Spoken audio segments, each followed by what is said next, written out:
one of the finest at his positions. Last time we saw him on the field, he was knocking a ball loose to preserve a victory for the Minnesota Vikings. The All-Pro safety and defensive back, Harrison Smith, here on the Rich Eisen Show. How are you, Harrison? I'm doing great. Thanks for having me on, Rich. Thanks for going.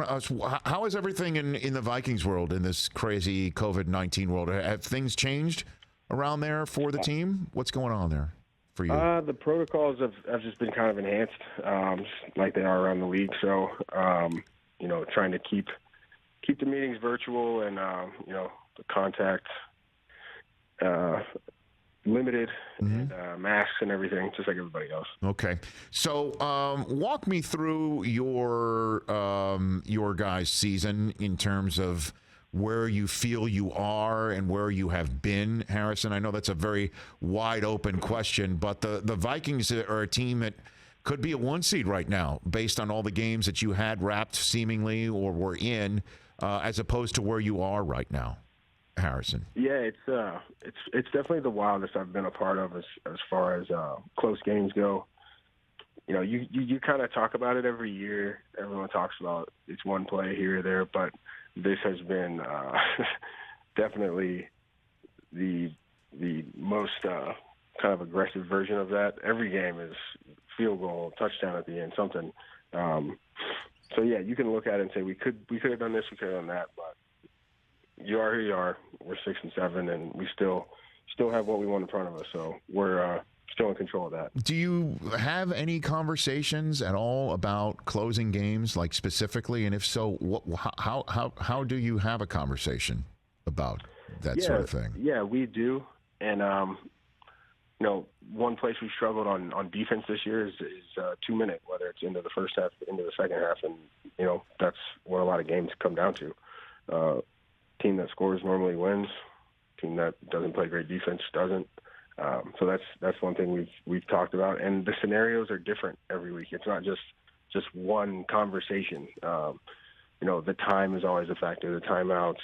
Are you up a field goal? Or are you up a touchdown? So there's always some things that can change and are always different every week. We're just trying to correct that aspect from a defensive standpoint. Well, what is it? Is it a communication thing? Is that what you discuss? Is that what it is? That's part of it. Okay. It's everything. It's that's why football's such a good game to watch. So much goes into it. The gameplay, the players. Like I said, all the timeouts and formations and checks and all those things. So communication, I would say, is always at the top of the list. Yeah, because again, it's not your choice when to call timeouts. You know what I mean? So obviously you can't control all of that. And well, I don't mean just calling them though. I mean how many does the offense have left? Right. How many do we have left? Where's the ball? How's the flow of the game going? All that stuff. Right, and that's why I'm trying to just drill down to something concrete that you say, okay, we fix that, and we can fix our issues. But that's why I'm wondering if it's a communication. Like if they're quick snapping you and you guys might not be set because there's X, Y, and Z going on. That's, I guess, the way I'm trying to game it out with you here, Harrison. Yeah, there's just that might happen one time, and then there might be another issue that happens another time. That's how the game goes. Well, I guess the last 2-second defense was pretty damn good from you this last time out. You kind of got that one all worked out. Walk me through that last play that kind of saved the day for your team that was up 29-0 before all that, Harrison. Yeah, obviously, in this instance, we know that time is doesn't really exist anymore. It's one play, no matter what.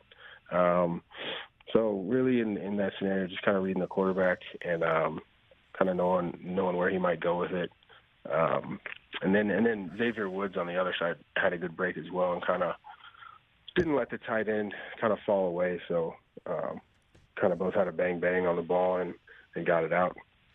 Well, who's the toughest quarterback to read, Harrison, in the NFL for you?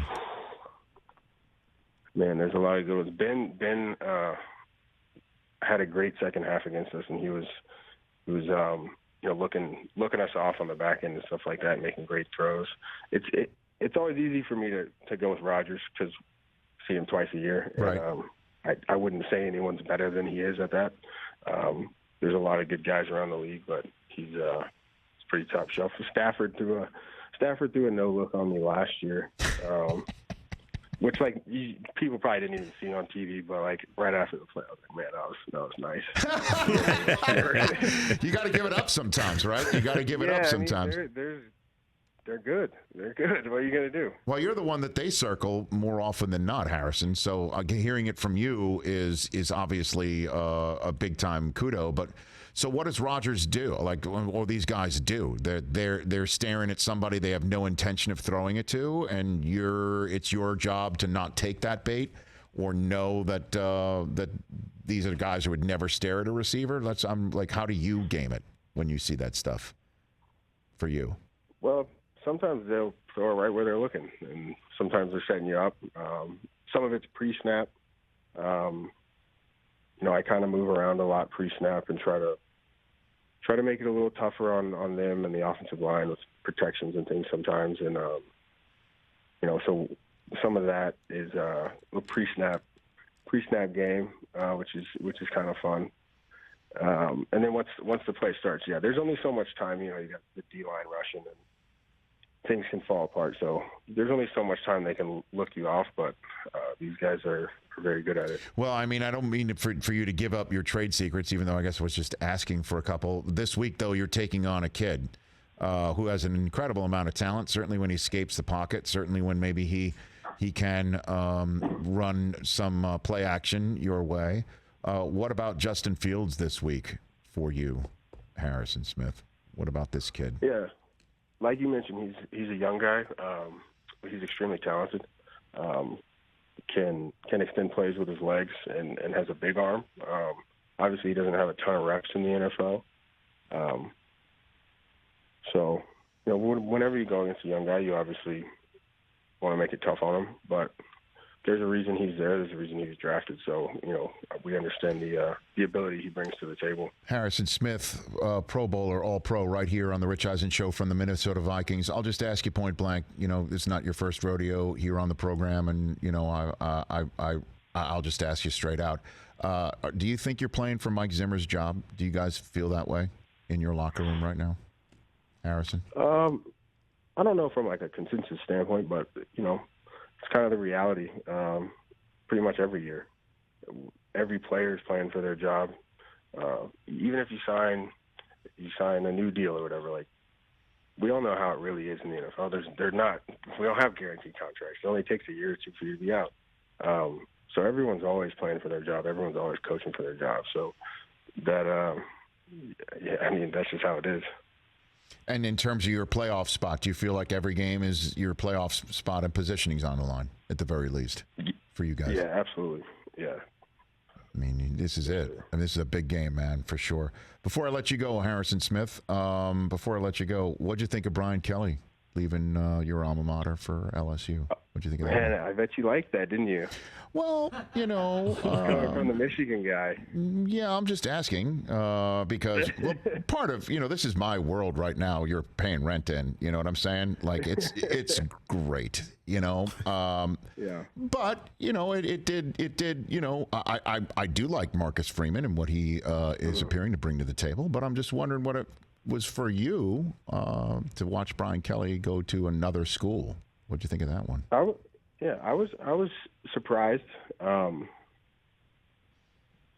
would have been surprised if any coach leaving a big time program for another big time program, in what seems to be he's doing well. He didn't get fired or anything. It's just you don't see that a lot, although we've seen it this year a couple times. So it was surprising, but you never know what people's personal goals are and stuff. So I don't have any ill will towards him. I hope he does well down there, and I hope Freeman does well at Notre Dame. I was really hoping for some type of Michigan-Notre Dame matchup in the playoffs, but yeah, wait a while for that one. No, I know, Harrison. That would have required either Cincinnati to have lost or Georgia to have beaten Alabama, and the way it turned out is Michigan winning denied Notre Dame a seat at the table. I'm just spitting facts now. I'm just a fact spitter right now, but What'd you think of? Did you hear Kelly address the crowd at the basketball game in LSU? Did you see that one? I saw the highlight or the low light, the way you want to look at it. Yeah, he's trying to fit in, man. I mean, he's had success everywhere he's been. I don't know about the accent, but he'll be fine. I don't know. Maybe he was watching The Waterboy on the flight down, right? You know what? I've heard that. I've heard some guys in the locker room were talking about that. It worked in The Waterboy, I guess. I don't know. People were screaming from the stands that he could do it. You know what I mean? Maybe that's what was going on. I don't know. But yeah. So what do you think of the Wolverines? What do you think when you watch college football? Harrison, you give me I don't watch a ton, but I will say I enjoyed watching them play Ohio State. I thought they played with a lot of energy, and I liked how their defense played. You don't always see a ton of great defense in college games, but there's guys flying around there. So even though it's Michigan, and got some bad memories of Michigan, the big house, but it's okay. It's fun to watch. It's okay. Everything's turned out fine, Harrison. I'm kind of sick of the SEC dominance, so.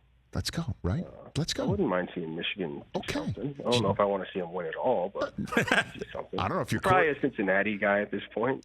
Does your quarterback? I was about to say, does your quarterback feel the same way? Does he feel the same way? I imagine so. I imagine he would not want you to even.